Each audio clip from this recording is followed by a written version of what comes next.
Oke, selamat pagi kelas 12 IPS ya. Ketemu dengan Pak Yudi untuk pelajaran sejarah peminatan.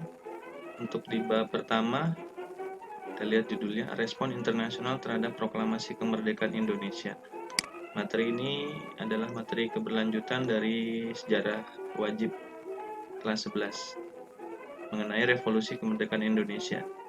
Ada tokoh-tokoh yang terlibat nanti di dalamnya, yaitu di sini ada Sujatmiko, ada Sultan Syahrir, Perdana Menteri, ada Agus Salim, ada Charles Tambu, dan ada Sumitro. Di materi ini kita akan membahas mengenai respon internasional terhadap proklamasi kemerdekaan Indonesia.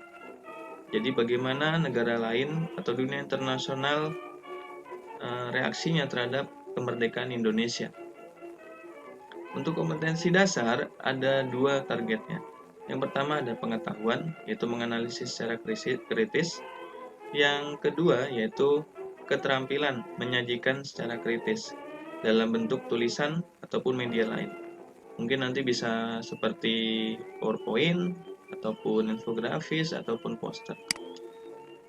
Kita langsung masuk ke materi. Respon dunia internasional terhadap proklamasi kemerdekaan dibagi jadi 3 sub. Yang pertama yaitu perjuangan pada masa revolusi. Yang kedua, respon internasional, ini yang akan menjadi topik intinya.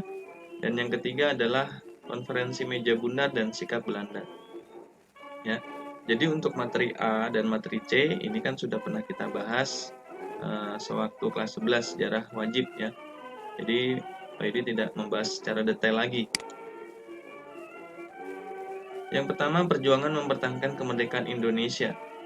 Kita ketahui bahwa Belanda datang lagi ke Indonesia dengan nama Nika, dengan membonceng Afney, tentara sekutu. Di bulan September 1945, Belanda datang lagi untuk menguasai Indonesia lagi. Indonesia berusaha untuk sekuat tenaga mempertahankan kemerdekaan, baik itu secara militer maupun secara diplomasi. Perjuangan militer ada pertempuran di daerah-daerah supaya Belanda ataupun sekutu ini tidak berada di wilayah-wilayah tersebut. Yang kedua, ada perjuangan diplomasi. Sebelum ada Hopewello, ada juga perundingan awal di Jakarta. Ada perundingan Linggarjati di Kuningan, Renville di Jakarta juga. Lalu ada Rumroyen sebelum ada konferensi meja bundar.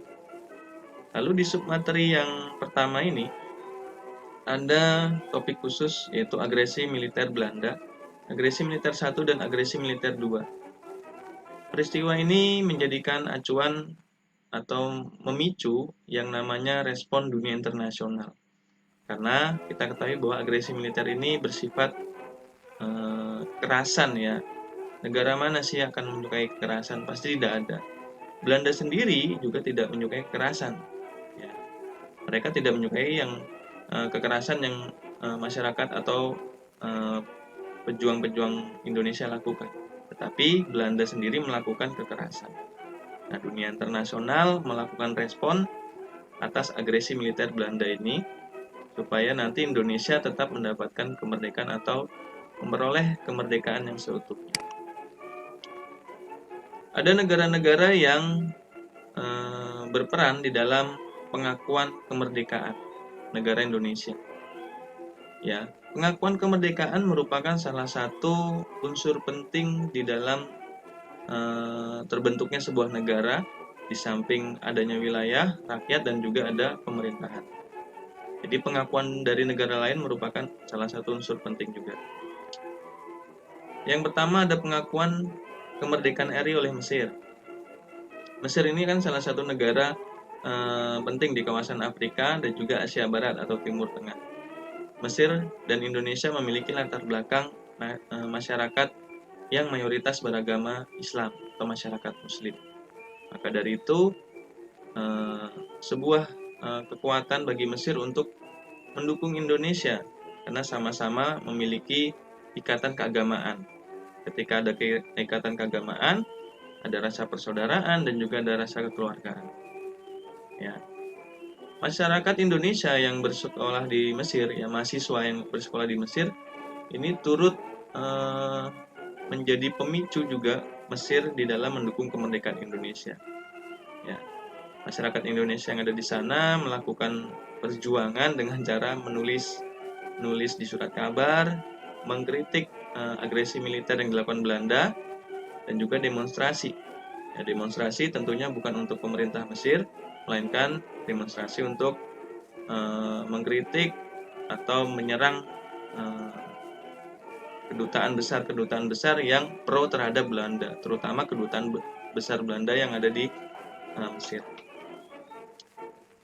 Bentuk pengakuan kemerdekaan RI oleh Mesir dilakukan dengan cara adanya hubungan kerjasama. Ada misi diplomat yang dilakukan oleh kedua belah pihak. Yang pertama oleh diplomat Indonesia, lalu juga dibalas oleh diplomat Mesir. Ya, jadi utusan Mesir juga berkunjung ke Yogyakarta, ibu kota Indonesia pada waktu itu. Abdul Munim tokohnya.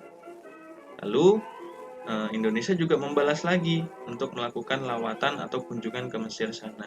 Sehingga antara Mesir dan Indonesia terjadi hubungan kerjasama. Yang paling utama adalah mendukung kemerdekaan Indonesia. Itu oleh Mesir. Ya, kita lihat wilayah Mesir seperti ini. Ada di benua Afrika, ya, memiliki salah satu pelabuhan yang paling berpengaruh, yaitu di sini ada terusan Suez. Ya. Berada sewilayah dengan Asia Barat, ada Saudi Arabia, Yordania, Suriah, Irak, Iran, Yaman, dan lain sebagainya. Di sini ada tokoh Indonesia yang sedang berkomunikasi dengan utusan Mesir, ya. Ada Haji Agus Salim. Lanjut, negara yang kedua mengakui kemerdekaan Indonesia adalah India. India dan Indonesia memiliki hubungan yang sudah sejak lama. Ya, sejak zaman kerajaan, masyarakat yang ada di India maupun ada di Indonesia melakukan hubungan atau interaksi. Ya, sejak zaman kerajaan Hindu-Buddha sudah melakukan interaksi, baik itu perdagangan maupun interaksi sosial. Selain itu, India dan Indonesia merasa senasib dan sependeritaan. India dijajah oleh Inggris, Indonesia dijajah oleh Belanda. Dan yang terakhir, India dan Indonesia sama-sama memiliki posisi strategis. Sebagai sebuah negara yang memiliki posisi strategis, perlu tentunya bagi negara tersebut untuk memiliki kedaulatan supaya negara tersebut bisa mengatur negaranya, berdaulat atas negaranya, sehingga dapat menciptakan perekonomian yang lebih maju untuk negaranya sendiri tanpa ada campur tangan dari negara lain. Kerjasama yang dilakukan salah satunya di sini ada Indonesia memberi bantuan berupa 500.000 ton beras. 500.000 ton bukan jumlah yang sedikit, ya. Apalagi Indonesia pada masa revolusi ini masih terjadi kelaparan atau sulit untuk mendapatkan bahan pangan, ya, tetapi mereka melakukan pengiriman bantuan 500.000 ton beras ini dengan harapan yang sangat besar bahwa negara lain akan tergerak hatinya untuk mendukung Indonesia, ya. Lalu India memberikan balasan bantuan dengan mengirimkan pakaian, obat-obatan, alat pertanian, dan lain sebagainya. Oke. Nah, lalu India memiliki peran besar di dalam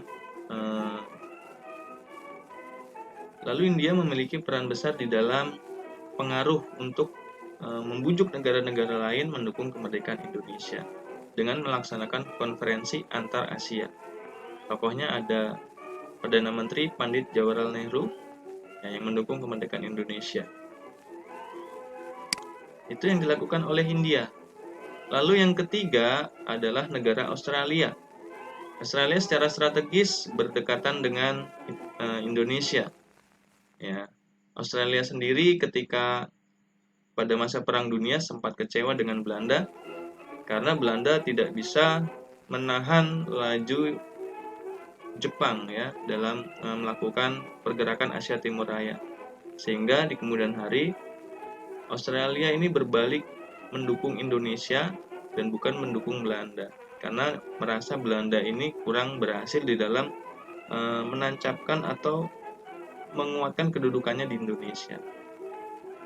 Yang dilakukan Australia adalah melakukan pemboikotan kapal Belanda di pelabuhan Brisbane 1945 oleh organisasi buruh.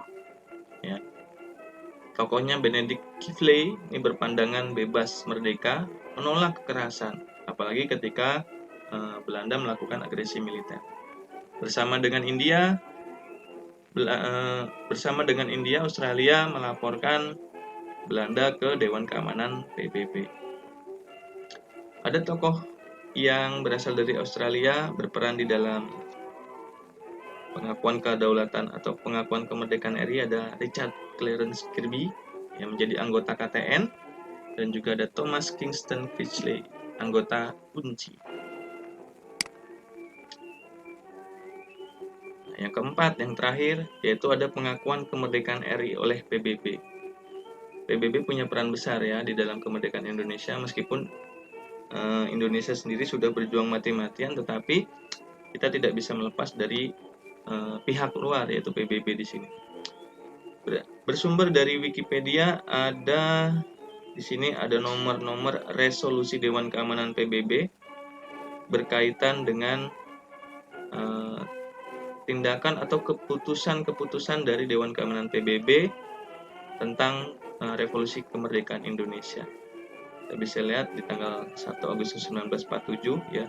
Di sini resolusi pertama ketika agresi militer satu Belanda dilakukan, ya, PBB langsung mengkritik tajam, ya, memberikan solusi untuk penyelesaian sengketa.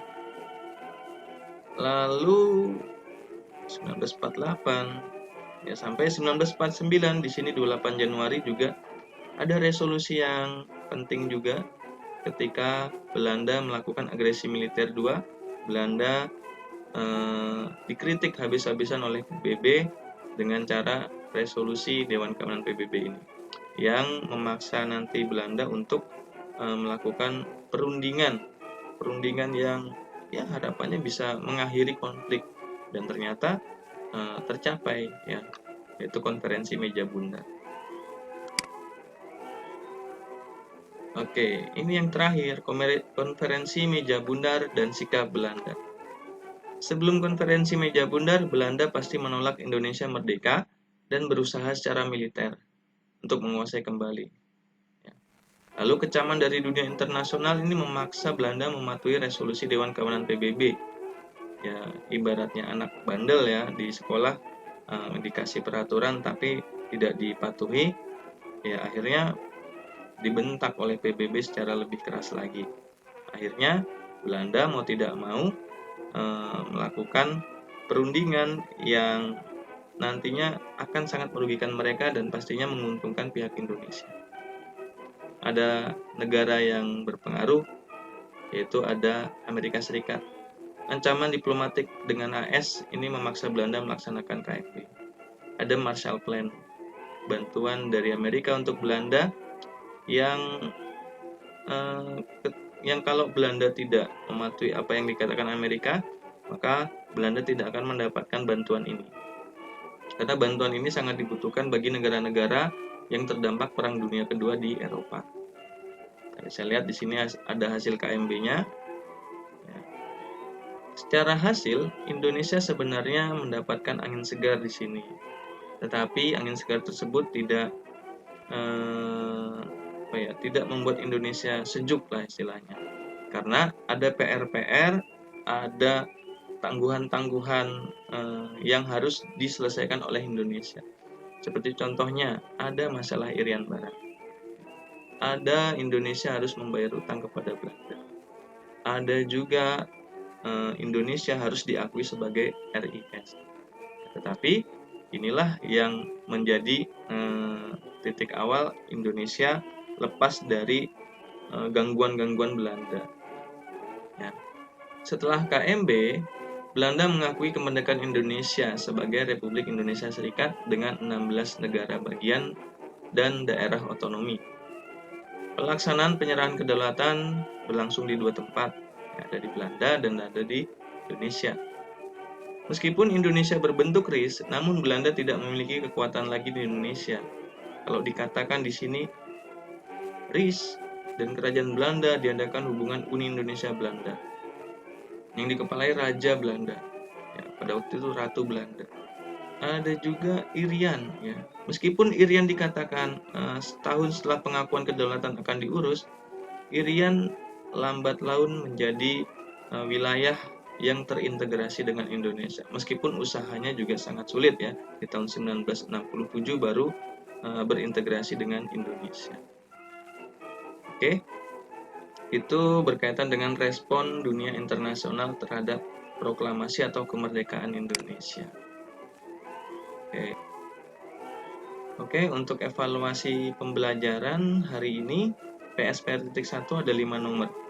Silakan dicatat, dikerjakan secara analisis, deskriptif, lalu dikumpulkan di agenda sekolah. Ya, dikumpulkan dengan cara upload di agenda sekolah. Filenya boleh Word, boleh PDF. Oke, cukup sekian. Terima kasih. Selamat melanjutkan. Selamat pagi.